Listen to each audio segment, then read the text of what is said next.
vidéo aujourd'hui pour vous parler de la présence du satanisme dans l'industrie du football. Donc, comment je vais en parler? Eh bien, tout simplement en l'illustrant par des images. Donc, vous allez voir qu'il y a beaucoup de logos qui sont utilisés. Ce sont à peu près les mêmes que vous retrouvez ailleurs.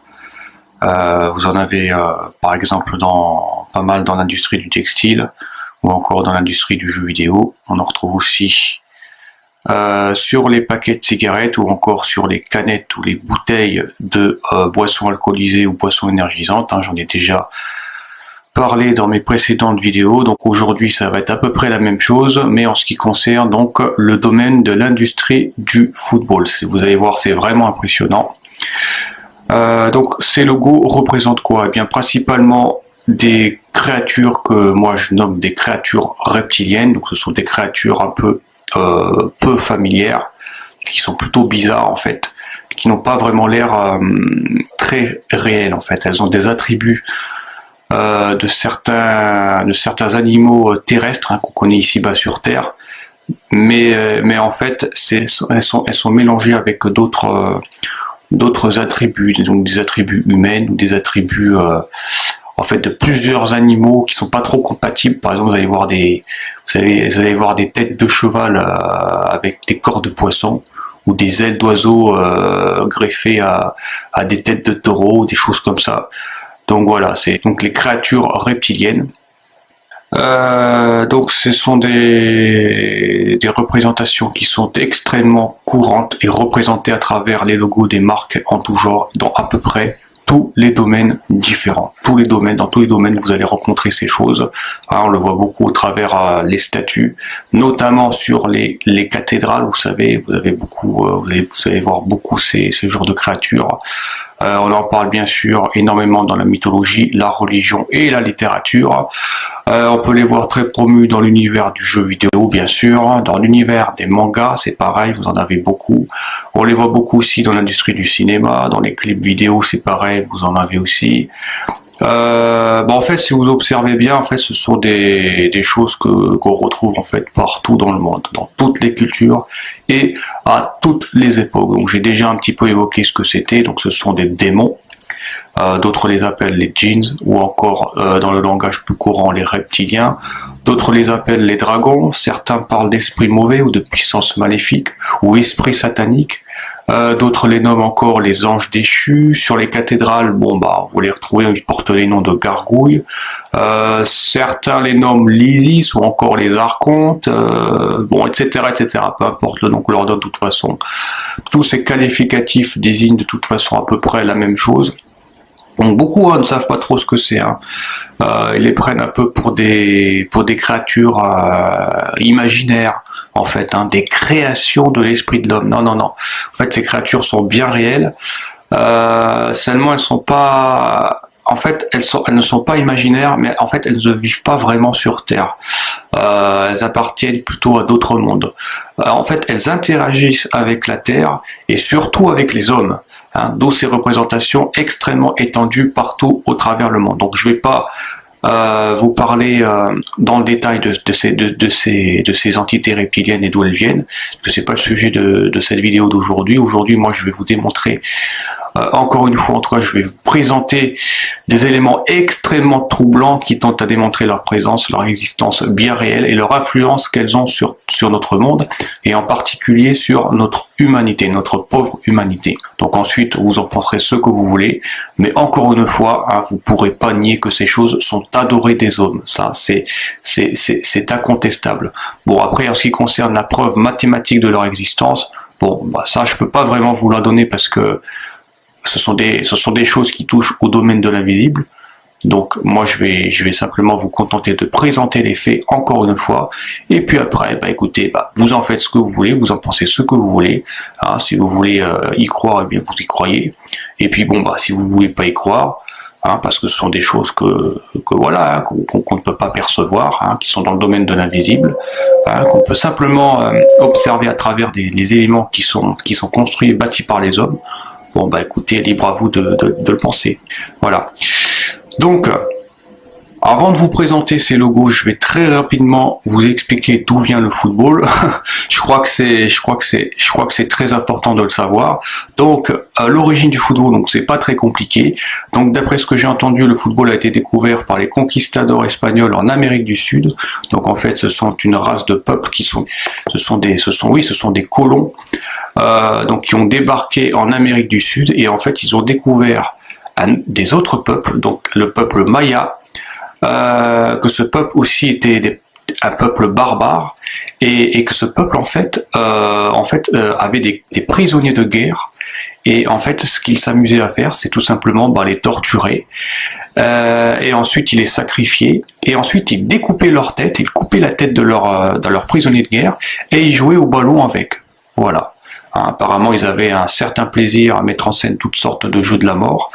Donc les conquistadors espagnols ont ensuite ramené cette culture, si on peut appeler ça ainsi, avec eux.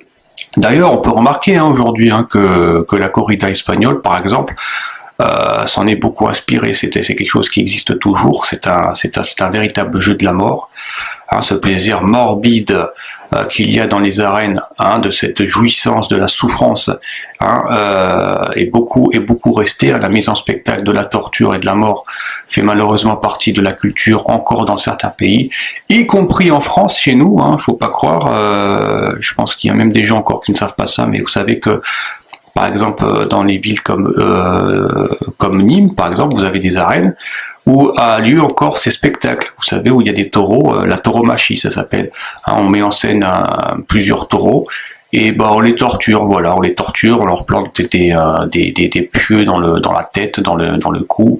On leur arrache des morceaux de peau, on leur coupe les testicules, on leur coupe la queue, on leur plante des lances, on les fait vider de leur sang et on les regarde en spectacle en train d'agoniser. Donc c'est absolument abominable.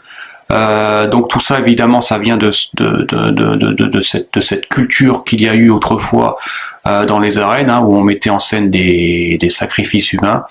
Des gens payaient leur place et venaient manger leur repas pendant qu'ils voyaient des hommes et des femmes être jetés vivants dans la fosse aux lions. Donc je vous laisse un peu imaginer l'appétit qu'ils devaient avoir, parce que franchement, et ce sont des choses qui existent encore aujourd'hui. C'est juste qu'aujourd'hui, c'est un petit peu plus dissimulé, un petit peu plus caché. Vous regardez tout simplement ce qui se passe dans les pays qui sont en guerre.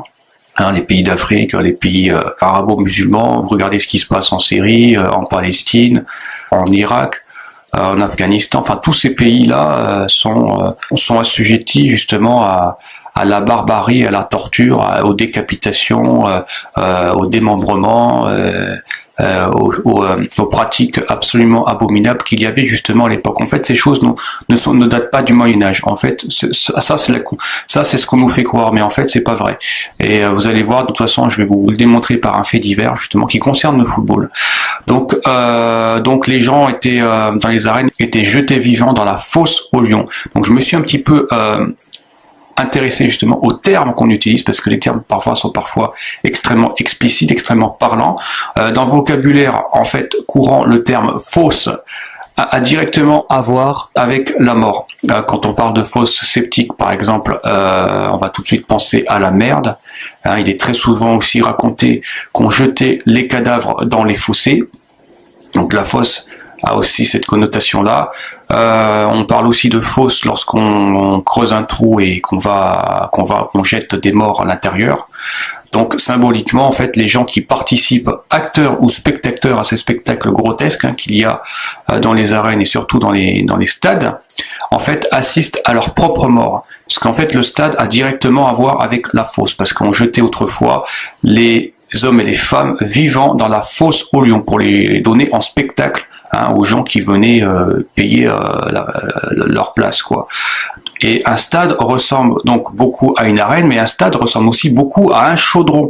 Et d'ailleurs, il y a beaucoup de stades qui portent cette appellation de stade du chaudron.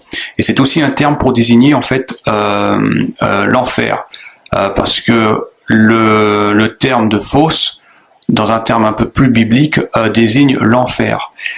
Et le chaudron désigne aussi l'enfer, le chaudron ardent. Donc c'est un trou avec des flammes qui vont consumer des êtres humains, mais sans les détruire en fait. Vous imaginez un petit peu comment ça doit être absolument abominable.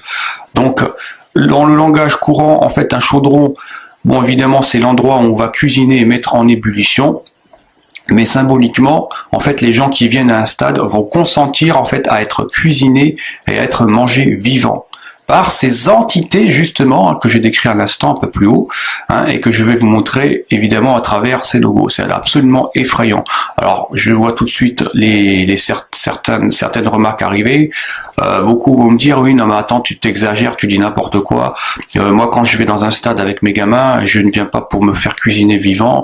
Je viens tout simplement assister à un match de foot. Oui, effectivement dans le monde physique et matériel vous allez effectivement assister à un match dans un stade. Vous allez voir d'ailleurs des gens extrêmement excités, extrêmement agressifs, mais dans le monde spirituel, en fait, le stade est remplacé par un chaudron. Et les hommes et les femmes que vous êtes, qui vous emportez et qui vous conduisez comme des animaux, et ben en fait, vous êtes tout simplement jetés vivants dans ce chaudron, puisque vous entrez justement dans ce chaudron, donc dans ce stade, et que vous participez. Et que si vous êtes excité, ben c'est tout simplement parce que votre esprit est mis à ébullition. Voilà. Donc en fait, c'est pas compliqué à comprendre, vous remplacez tout simplement les termes, parce que c'est comme ça qu'elle fonctionne la magie. Si on vous met directement un chaudron devant le nez, évidemment vous n'allez pas y aller. Si à la place d'un stade, vous avez un chaudron avec de l'eau à ébullition à l'intérieur, et puis et on vous propose de rentrer dedans, bah vous n'allez pas y aller, à moins que vous soyez maso, à moins que vous aimiez particulièrement la souffrance et l'ébullition, vous n'allez pas rentrer dedans.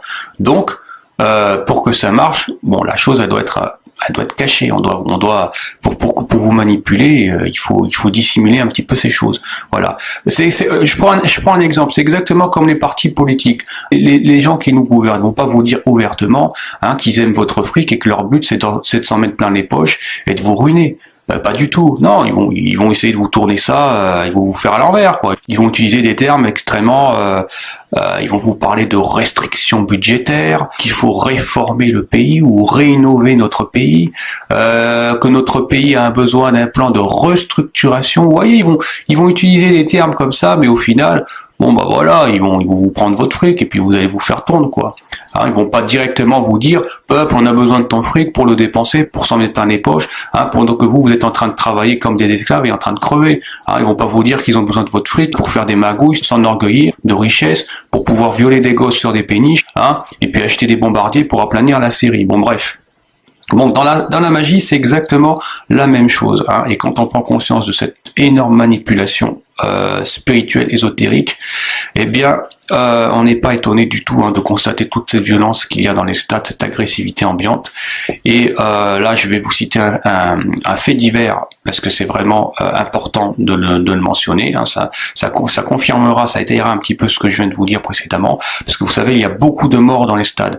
Bon, j'allais dire, on n'en parle pas. En fait, on en parle tous les jours, mais bon, ça passe comme une lettre à la poste. Parce que c'est des choses qui sont courantes, qui sont devenues courantes, mais ce sont des choses qui ne sont pas normales. Je suis désolé, lorsque vous êtes dans un stade, il n'est pas normal que des gens s'affrontent avec des boules de pétanque, il n'est pas normal que les gens débarquent avec des armes à feu et se règlent leur compte tout simplement parce qu'il y a une équipe qui a gagné ou qui a perdu.